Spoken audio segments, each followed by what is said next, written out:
जब ये लड़का जेल में चला गया, वहां के राजा ने, फैरो ने एक दर्शन देखा। उस दर्शन में उसने क्या देखा कि पतली भैंसें मोटी भैंसों को खा रही है। और जब उसने ये दर्शन देखा, उसको उस दर्शन का अर्थ कोई नहीं बता पा रहा था। तब किसी ने चर्चा की, जेल में एक लड़का बंद है, उसका नाम यूसुफ है, वो दर्शनों का अर्थ बता सकता है। यूसुफ निकाला गया और यूसुफ राजा के सामने खड़ा हुआ। वही लड़का जिसे प्रतिज्ञा मिली थी, वो राजा के सामने खड़ा हुआ। राजा उसको बोलता है, ये सब मैंने देखा है, इसका मतलब क्या है? वो उसको समझाता है, राजा आज के 7 साल के बाद एक अकाल आएगा, कहां भी खाना नहीं होगा, लेकिन खुदा ने तुझे कहा है बहुत सारा अनाज इकट्ठा कर ताकि वो साल खाए जाएं। और बाइबल बताती है, जब उस राजा ने उसको, उसकी बुद्धि देखी, जब उसके ऊपर अनुग्रह देखा, उस राजा ने कहा, तू ही है जो ये काम कर सकता है। अगले ही पल यूसुफ राजा के दाहिनी ओर बैठा था। आप जानते हैं, लिसन, मैं आपको बताना चाहता हूं, यहां पर आने से पहले इतनी परीक्षाएं क्यों? आप में से कितने लोगों ने बाइबल पढ़ते समय ऑब्जर्व किया, हर परीक्षा जो यूसुफ ने फेस की, वो यूसुफ के दर्शन को उससे दूर नहीं, उसके दर्शन के और करीब लेके गई थी।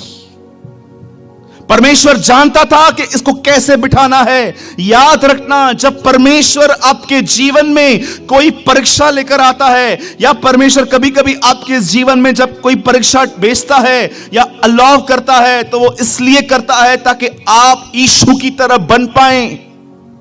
कोई भी व्यक्ति बाइबल पढ़ के, दुआ करके, रोजा रख के, फास्टिंग करके यीशु की तरह नहीं बनता। वो यीशु की तरह तब बनता है जब वो परीक्षाओं का सामना करता है, जब वो विरोध बर्दाश्त करता है, जब लोग उसको अननेसेसरी बदनाम करते हैं और वो चुप रहता है। परमेश्वर ने यूसुफ को एक प्रतिज्ञा दी और उसको कहा, तू वहां तक पहुंचेगा। पर परमेश्वर जानता था कि अगर यूसुफ ने ये सब परीक्षाएं नहीं देखी, तो उसको वहां पर बैठने के बाद बुद्धि नहीं होगी, समझ नहीं होगी, यूसुफ मैच्योर नहीं होगा। यूसुफ ने सब बातें देखी और वो वहां पर पहुंचा और उसने वो काम पूरा किया। वैसे ही परमेश्वर ने यहां पर जितने भी लोग बैठे हुए हैं, परमेश्वर चाहता है कि हम में से हर व्यक्ति उसके बेटे यीशु की तरह बने, पवित्र, निर्दोष, प्योर, जेंटल, नम्र, गाली के बदले गाली नहीं देने वाला। इसलिए परमेश्वर कभी कभी आपको ऐसी सिचुएशंस में डालता है जहां पर आपका घमंड टूटे, जहां पर आपकी जलन निकले और आप एक नम्र व्यक्ति बन पाए। 40 साल तक वो जंगल में घूमते रहे और 40 साल के बाद मूसा उनको कहता है, हे इज़राइल, क्या तू ये बात जानता है परमेश्वर तुझे क्यों जंगल से ले आया? ताकि वो तुझे नम्र बनाए। आज मैं आपसे पूछना चाहता हूं, आइए सब यहां देखिए। आप जानते हैं, इस झूठ से निकलो, ब्रेक दिस लाई, कि जिसके पास परमेश्वर होता है उसके पास तकलीफ नहीं होती है।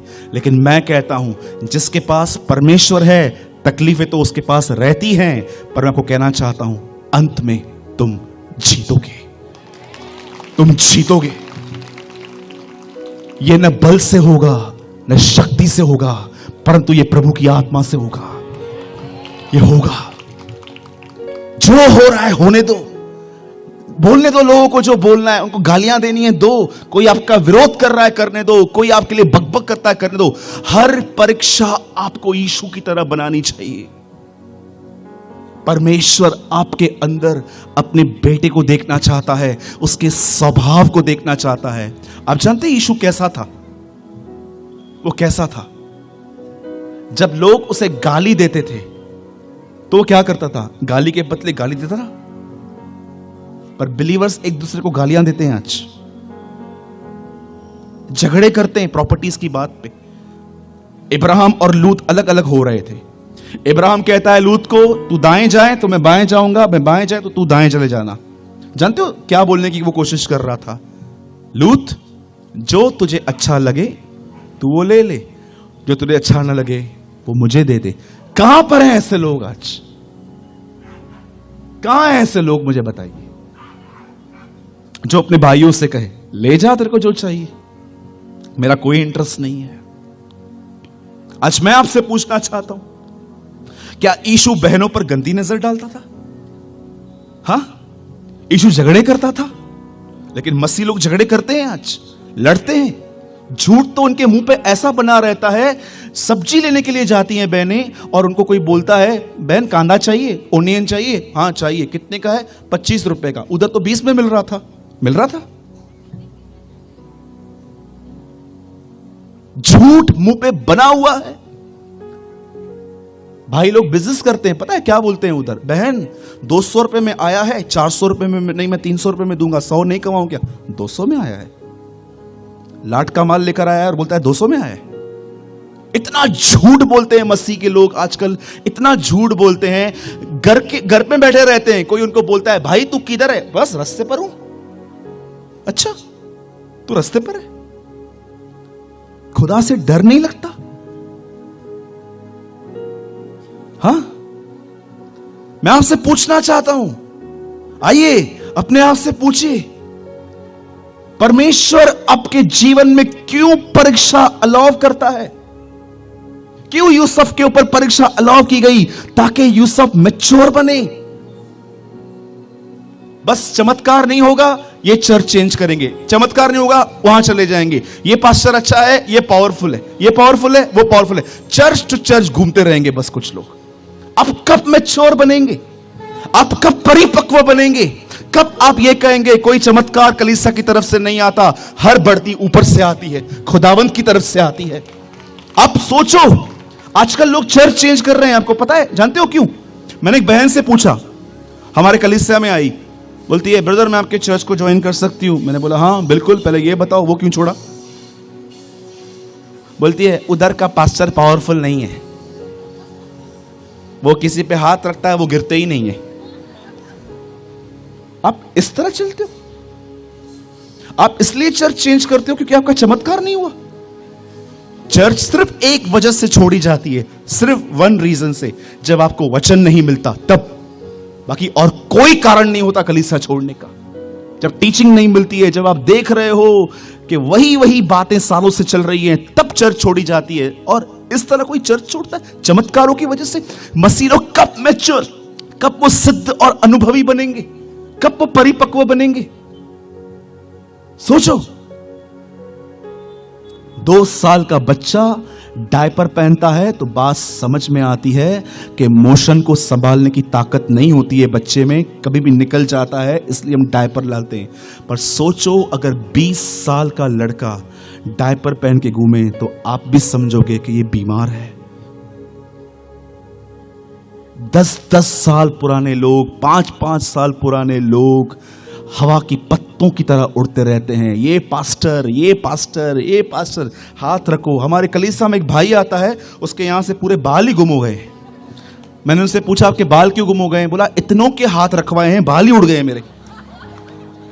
ये पास्टर मिले, पास्टर जी प्रोफेसी तो कर दो, भविष्यवाणी तो कर दो। मैं पंजाब में था, आई वॉज इन गुरदासपुर। एक आदमी आया, आके कहता है पास्टर जी। मैंने बोला बोलो जी। 2000 रुपए का नोट निकाला उसने, मेरे ऊपर के पॉकेट में डाल के बोलता है भविष्यवाणी तो कर दो। मैंने बोला कौन सी भविष्यवाणी? हमने वीजा अप्लाई किया है, कनाडा जाना है, जरा बता दो क्या होगा। मैंने बोला तू पंजाब से भी कभी नहीं निकलेगा, ऐसी सोच रखता है तू। सोचो, भविष्यवाणी के पीछे लोग पागल। हाथ रखो, चर्च टू चर्च चेंज करते रहते हैं। आप कब मैच्योर बनेंगे? जब आपको लोग पूछेंगे बहन भाई आप मसीह में क्यों आए हो, क्या बोलोगे? चर्च टू चर्च चेंज करने के लिए, कि उन्हें यह कहोगे खुदा ने इसलिए बुलाया है ताकि उसकी तरह बने, हम उसकी तरह बने। छोड़िए immaturity, be a mature Christian, be a परिपक्व बनिए। पास्टरों के पीछे भागने से कुछ नहीं मिलेगा आपको। अपने पास्टर के साथ फेथफुल बने रहिए और जानिए आपका लक्ष्य क्या है। जानो आप प्रभु में क्यों बुलाए गए हो। क्या आप इस बात को जानते हैं? शायद आपको मजाक लगेगा, क्या आपको पता है 2000 के बाद कितनी शादियां टूटी हैं? 95 के बाद गूगल करके देखो, आप पढ़े लिखे लोग हो, किसी भी बात पे विश्वास मत करो, ऐसे ही गूगल करके देखो कितनी शादियां 95 के बाद टूटी हैं। 90% मैरिजेस टूटने का है प्राइड, घमंड, बर्दाश्त नहीं किया उसने, इसने मुझे ऐसा बोला। आप बिलीव करेंगे हमारे उल्लासनगर में एक बार इस वजह से तलाक हुआ क्योंकि लड़की ने पानी गर्म लेट किया, हस्बैंड भड़क गया। प्रॉब्लम बाहर नहीं है, प्रॉब्लम हमारे अंदर है, भीतर है। यीशु ने कहा जिसने बाहर का भाग बनाया, क्या उसने अंदर का भाग नहीं बनाया? खुदा को अपने अंदर काम करने दो। याद रखना, अगर आज तुम्हारा घमंड नहीं टूटा, कल ये घमंड तुम्हारी शादी तोड़ेगा। मैं गवाह हूं इस बात का। अगर आज ये घमंड नहीं टूटा, कल यही घमंड आपके रिश्ते तोड़ेगा। कभी आपने सोचा है कुछ लोग आपसे बात करना पसंद क्यों नहीं करते? क्यों कुछ कुछ जगहों पे आप जाते हो, वो बंदा उठ के चला जाता है? क्योंकि वो जानता है तुम घमंडी हो। आज मसीह के लोग एक दूसरे को माफ नहीं करते। हमारे कलीसिया में एक बार कॉल आया, मैंने फोन उठाया, हेलो, यस भैया मुझे आपसे बात करनी है। बोलो। मेरी देवरानी है, मुझे बहुत तंग करती है, क्या करना चाहिए? मैंने बोला उठाओ, मारो उसको। अरे बाइबल बताती है माफ करो तो माफ करना है ना, इसमें क्या है? ठीक है। अगले दिन फोन करके, हेलो पास्टर प्रेमानी है? मैंने बोला हाँ बोल रहा हूं। हाँ पास्टर जी आपने कहा था उसको माफ करो। हाँ माफ करो। ठीक है मैंने माफ तो किया, लेकिन मैं उससे बात नहीं करूंगी। आपने माफ कर दिया है फिर बात नहीं करते, ऐसा क्यों?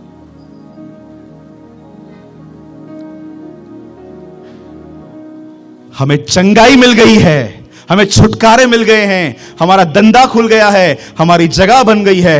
खुदा का घर आज तक नहीं बन पाया है।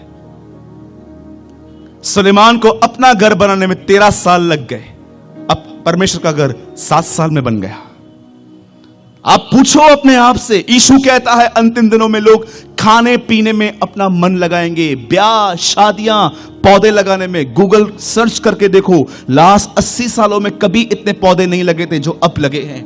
सच में ये अंतिम समय है। मैं आपसे पूछना चाहता हूं, क्या खुदा यूसुफ की तरह तुम्हारे अंदर कुछ कर रहा है कि तुम सिर्फ बाहर की बातों में बिजी हो? प्रभु मेरा वीजा लगा दे, प्रभु मेरी शादी करवा दे, मेरा बिजनेस खुलवा दे, मुझे ये दे दे।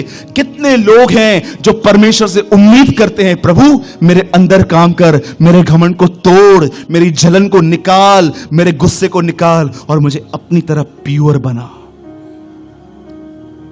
न्याय के दिन यही लोग बुद्धिमान ठहरेंगे जो इस पृथ्वी पर यीशु की तरह जीते थे।